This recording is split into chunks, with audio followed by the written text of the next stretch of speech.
tradition de l'islam est de ne pas montrer l'image de Mohammed. Les cinéastes sont heureux de respecter cette tradition. Dans le nom de Dieu se trouve compassion et miséricorde.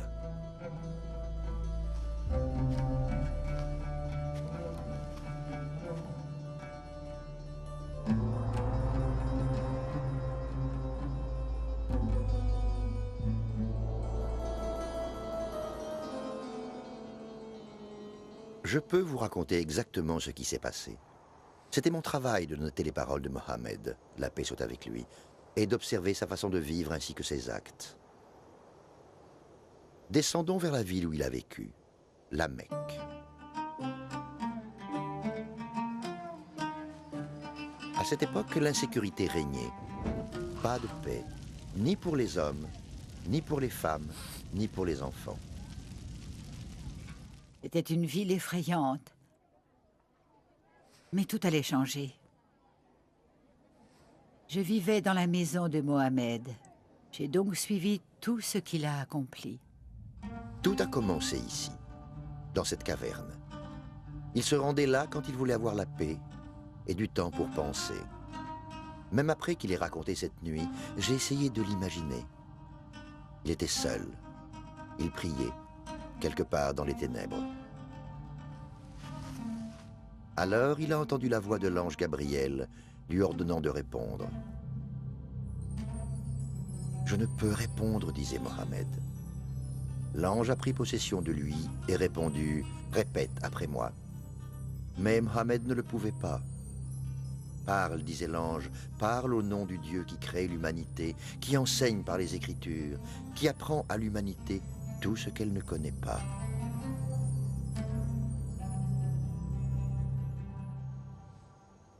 Et Mohammed a répandu les mots que l'ange lui avait enseignés. Après cela, il disait que c'était comme si les mots étaient inscrits dans son cœur. Il s'est rué chez lui, tremblant et transpirant. Il était effrayé par l'idée d'être possédé par d'étranges esprits. Mais très vite, il réalisa que c'était vraiment les mots de Dieu qui emplissaient son cœur, qu'il devait les prendre et les semer à travers le monde. La Kaaba, édifice religieux au centre de la grande mosquée de la Mecque, était entouré de centaines d'idoles, des faux dieux. La localité entière était pourrie, bruyante d'hommes ivres, dangereuse. Les hommes étaient escroqués, les femmes violées et les enfants traités comme des animaux. C'était comme un endroit oublié du monde. Dieu a demandé à Mohammed d'y remettre de l'ordre. Il nous a éblouis par son honnêteté, son amour, sa bonté. Il avait appris les mots de Dieu et nous les a enseignés. J'ai écrit chaque parole. Vous pouvez les lire dans notre livre saint, le Coran. En ces temps reculés, la vie était dure. Dès que nous sortions, nous risquions notre vie. On nous lançait des pierres. On nous battait. Même Mohammed, la paix soit avec lui, a reçu des tripes d'animaux pendant qu'il priait. Il a même failli se faire assassiner. Et tous ces actes parce que nous croyons en un Dieu unique et avons rejeté les idoles. Je me souviens d'avoir vu le visage en sang d'Abou Bakr, un ami de Mohammed. Et des gens ont été torturés. Les gens agonisaient. Agonisaient au nom de leur croyance. Un jour, j'ai vu. De l'étain avait été fondu dans une marmite et renversé sur un homme seulement parce qu'il était musulman. Moi, j'ai eu de la chance. J'ai survécu. Ils m'ont ligoté et couché sur le sable brûlant. J'ai vraiment senti la brûlure du soleil.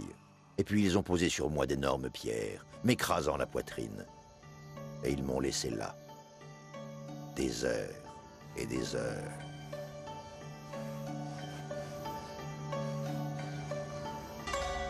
Cela m'est arrivé de nombreuses fois. Alors je récitais le Coran et cela me donnait des forces. À la fin, nous avons été chassés de chez nous. Obligés de vivre dans des ghettos en dehors de la ville. Plus personne ne faisait commerce avec nous. Plus rien à boire et à manger. Mais quelques-uns eurent pitié de nous. Parfois, la nuit, ils nous envoyaient un chameau avec des vivres et de l'eau. Un chameau dans le secret et la nuit noire.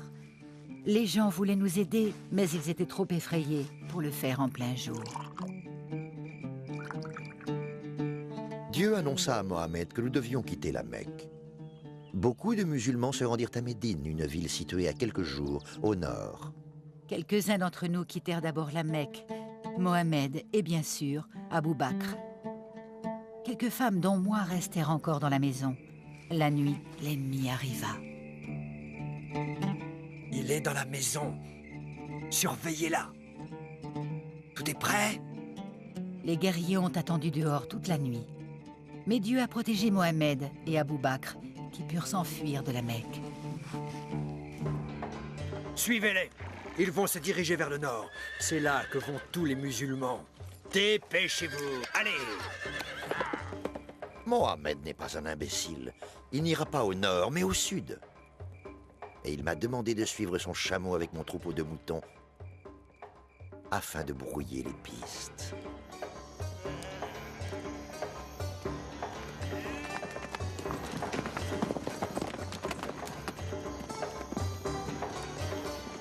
Mais les autres non plus ne furent pas fous. Et ils le rattrapèrent rapidement. Par là! Dans cette caverne. C'est certainement là qu'il se cache. Mais miraculeusement, et en quelques instants, une toile d'araignée vint obstruer l'entrée de la grotte, et des plantes et des fleurs poussèrent en quelques instants.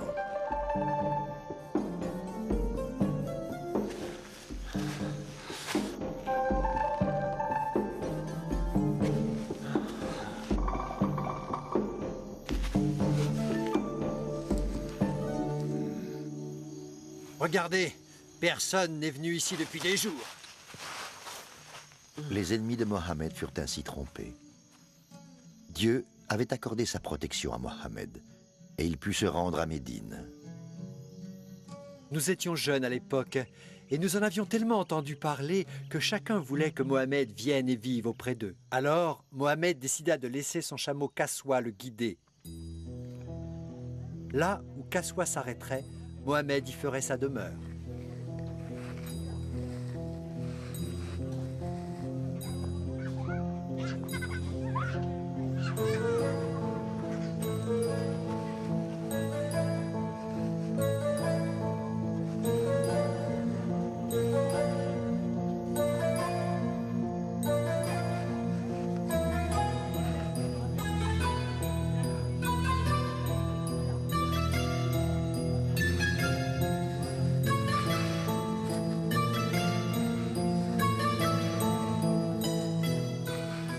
Le chameau stoppa devant la maison de notre gardien. C'est donc sur notre terrain que Mohammed bâtit sa mosquée. Nous avons voulu lui donner le terrain, mais il nous a donné de l'argent. Avoir aidé Mohammed avait été un honneur suffisant sans qu'il y ait besoin d'autre chose. Mohammed nous a laissé construire la première mosquée. Il a donc travaillé avec nous, coude à coude, pierre par pierre. Il nous apprenait à vivre en suivant le chemin de Dieu, à répandre le bien autour de nous. Nous avons appris à nous laver avant la prière et à jeûner le mois du Ramadan. Quand la mosquée fut terminée, Bilal fut choisi afin d'appeler les gens à la prière. Je me sentais si fier d'appeler les gens. J'étais monté près de la mosquée et j'appelais les hommes à prier. Allahu Akbar, Allahu Akbar. Allahu Akbar, Allahu Akbar. Ashhadu an la ilaha illallah. Mais la paix n'a pas duré, bien sûr. La tâche de Mohammed ne serait terminée que lorsque les idoles seraient tombées et la Mecque devenue une cité de l'islam. Finalement, nous avons dû nous battre. Notre caravane de chameaux passait non loin de la Mecque, transportant de l'or et des épices. Les habitants de la Mecque expliquèrent qu'ils voulaient juste voir la caravane. C'était seulement une excuse pour nous attaquer. Nous avions juste 300 hommes contre 1 millier. Mais Dieu était avec nous. Nos armes au fond de nos cœurs et non sur nos corps gagnèrent cette première bataille. Mais 1 an plus tard, nous subissions une défaite. Mohammed a été blessé et aurait sûrement été tué si Abu Dujana ne l'avait pas protégé de son corps. Cette bataille nous a appris beaucoup de choses. J'ai aidé à ensevelir les morts, des hommes que je connaissais depuis des années. Ils sont morts pour Dieu et Dieu les a bénis. La 3e et dernière bataille arrivait. L'armée de la Mecque nous avait repoussés et encerclés durant 1 mois. Mais Dieu envoya une énorme tempête qui éteignit leur feu, détruisit leurs tentes et les fit s'enfuir dans la nuit. Nous avions battu l'armée de la Mecque. Mais il nous a fallu encore 4 années de lutte avant que Mohammed nous mène à la Mecque. Le rêve de Mohammed était enfin devenu réalité. La Kaaba était à nouveau un édifice religieux sans toutes les idoles. Et il restait encore du travail. Répandre le nom d'Allah à travers l'Arabie et au-delà des frontières.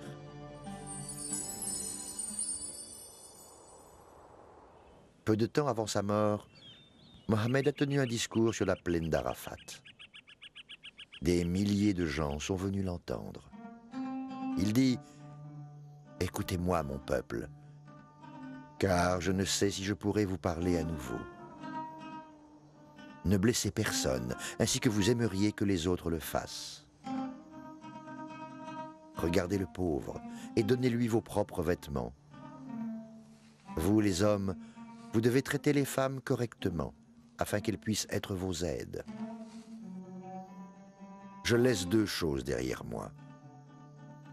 Le Coran et ce que je vous ai montré par mon exemple. Si vous suivez ces guides, vous ne faillirez pas. Vous ai-je transmis fidèlement le message de Dieu ?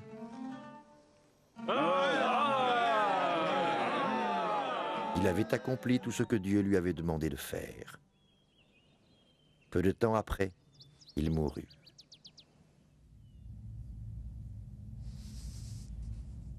Allahu Akbar, Allahu Akbar.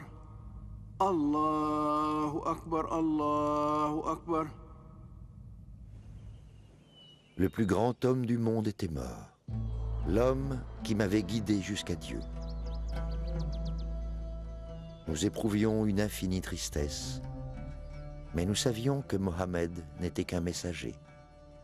Nous avions le Coran.